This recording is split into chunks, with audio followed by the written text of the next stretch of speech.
ए स्वार्थपर दुनिया रे केही कहार नुह कारण समस्ते निज निजर स्वार्थ को देखि थांती हेले एमिति किछि महान व्यक्ति थांती जो माने निजर दैनंदिन काम पर भी किछि समय काढी ए समाज को आगे नबा उद्देश्य रे समर्पण करिथांती।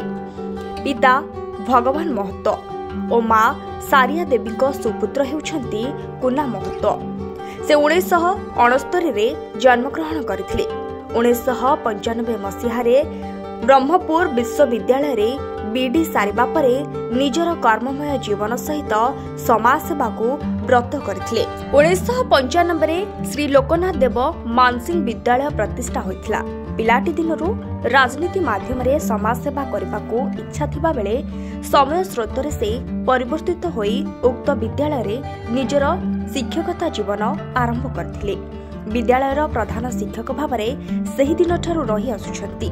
परे विवाह बंधन रे बांधेबा परे निजर धर्मपत्नी मीनाबाई को सहयोग रे से निजको आगे नेथिले।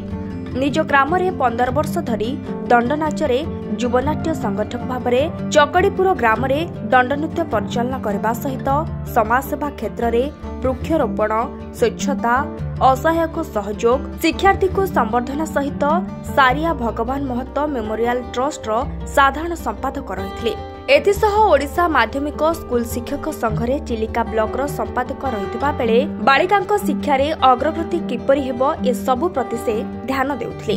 ए सबु कार्य रे से अनेक कृतित्व मध्य अर्जन करबा सहित अनेक जगह रे संबोधित मध्य होइछंती। आनुष्ठानिक भावरे अनेक शिक्षा अनुष्ठान ओस्टा ग्लोबल थिएटर फेस्टिवल 2024 बाणीश्री शिक्षा अनुष्ठान जिला स्वास्थ्य समिति तरफ संबोधित करा जायछि। एभली जने विशाल प्रतिभावान व्यक्तित्व, निष्कलंक चरित्र, मिष्टाभाषी और शांतशिष्ट स्वभाव जोगु से अंचल रे विजयश्री मंडन करिसंती। 1995 रे उक्त विद्यालय प्रतिष्ठा करथिली। निजे मु यार प्रतिष्ठा था। ए विद्यालय प्राइवेट थिला। आगे विद्यालय को आज पर्यंत आज 5T रे परिणत करिया मोर प्रचंड सहयोग एवं सहानुभूति एकाग्रता विद्यालय प्रति मोर जीवन ए विद्यालय प्रति व्रत भाव में मुझे गठन करने मोर बापा प्रथम कहते विद्यालय गोटे एठी विद्यालय नाला तेणु विद्यालय करके लोक मानकर उन्नति करवा समाजर उन्नति करवा मोर लक्ष्य थिला। बहु मध्य समाज कल्याण कहते प्रथम आमर ये जो शालागार नाला कि देवालय नाला ताहा गठन करिया कि बहु मोर मध्य हार बिकी देछि।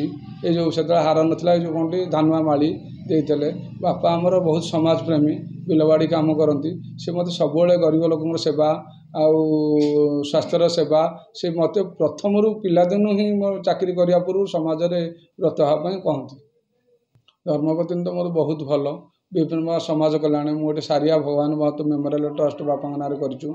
गत वर्ष मेधावृत्ति करूँ सीडीए रे करूँ बालिका मानकर ऊपर करूँ स्वास्थ्यर प्रोग्राम करूँ से ट्रस्ट माध्यम आम बहुत समाजर कल्याण गरीब लोक जता छता बंटा हो कि विभिन्न प्रकार जिते जी जो समय स्वास्थ्यर अभाव कि जहाँ परिलक्षित कर जो समय थी खाऊथी मो लोक डाकिदेले मुझे एवं मो स्त्री ये जो सांस्कृतिक कार्यक्रम ये जो आमर रामचरित मानस हो करुचु समस्त मंगल डाकती ग्रामवासी रामचरित मानस आम 9 दिन हुए सप्तांग हुए एवं अष्टप्रहरी हुए यज्ञ आम कथा बसु एवं गोटे मंदिर निर्माण में मो स्त्री माने बहु प्रचेषा ग्रामवासी सहयोग गोटे नुआ मंदिर भी निर्माण करूँ।